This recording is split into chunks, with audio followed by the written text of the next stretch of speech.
Hello everyone, Michael here with the Daily Note 2 and 3 YouTube channel. Welcome to part 3 of what's new on Android 4.3 for the Samsung Galaxy Note 2. Reading through all the comments, I do see that most of you are saying you still haven't got the update yet.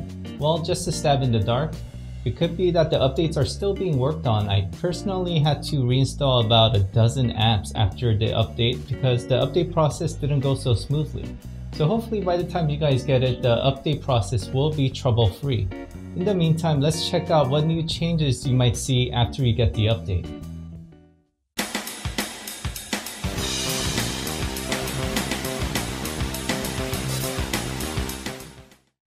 But first, I forgot to mention two things in the last video. One, I talked about how you got the updated multi-window feature with drag and drop features.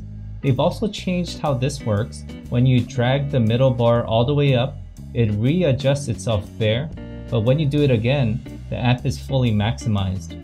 I really like that because it is a lot more intuitive than hitting this dot, making sure that you have the right window open, and then hitting expand. And the second thing I forgot to mention when talking about the new and improved stock browser is that the pop-up browser is totally gone. I know some of you never used it and some of you loved it. Well, good news is that someone has ported the pop-up browser and it's super easy to install.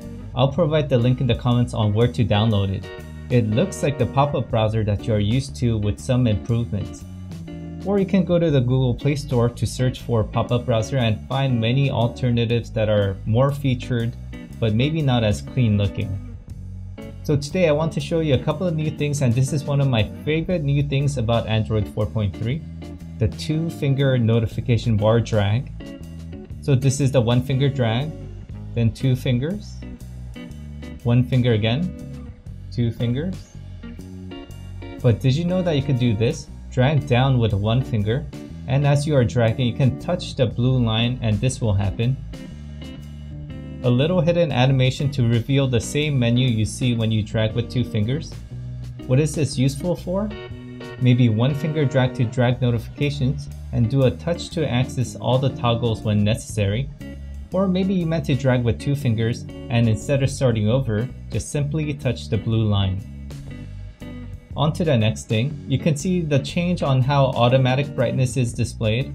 I'm not sure if the code underneath it has changed as well, and if it is able to adjust the brightness automatically better than before. I'm still just running the Note 2 at full manual brightness pretty much all the time because the battery can handle it. On a related note, let's go look at the display color settings.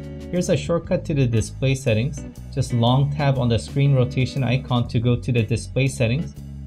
Let's go to screen mode. You can see two changes here. The adapt display when disabled says it will change the color range for these apps as accurately as possible. I'm not sure if I like the limited support for these apps listed, so I'll just keep that off for now. Photography being my main hobby, this new option interests me quite a bit. Professional photo, a title like that just screams color accuracy. The option in the same spot used to be called neutral. I'm not 100% sure if the color has changed, but I always thought the neutral looked very washed out, and that's why I never used that mode even though the color seemed a lot more accurate. But now it seems more saturated and I'm happy leaving it at professional photo now. Much better than dynamic or standard in my opinion. As for color accuracy, I wouldn't say you can use the Note 2 as a color calibration tool, but I do think the colors are a little bit better with this update, so it is a big improvement in my book. The rest I'll talk about today are just cosmetic changes. The notification bar is a transparent gradient. Your carrier logo may show up on the top left. The Smart Stay icon is always there. It just becomes highlighted for a split second while it's checking to see if you're there.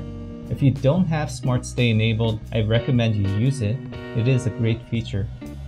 Smart Stay, on the other hand, has changed slightly on how it works on Android 4.3. It used to be that if it didn't see you for the first time, it dims the screen and checks to see if you're there again before turning off the screen 5 seconds later.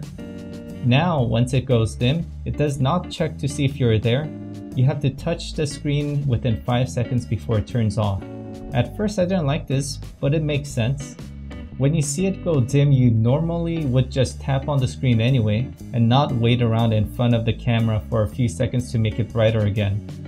I think this will save some battery as well. So that's about it for today. Hopefully everyone will get their updates to 4.3 soon. Just in case the update bugs are not addressed before you get the update, I'll create a video to walk you through the possible problems you may encounter during the upgrade and how to solve them. It will definitely be beneficial when it comes to not losing save data for some apps. So stay tuned for episode 4 of what's new on Android 4.3 for the Galaxy Note 2. If you like this video, please like, share, and subscribe for more videos from the Daily Note 2 YouTube channel. Once again, thank you for watching.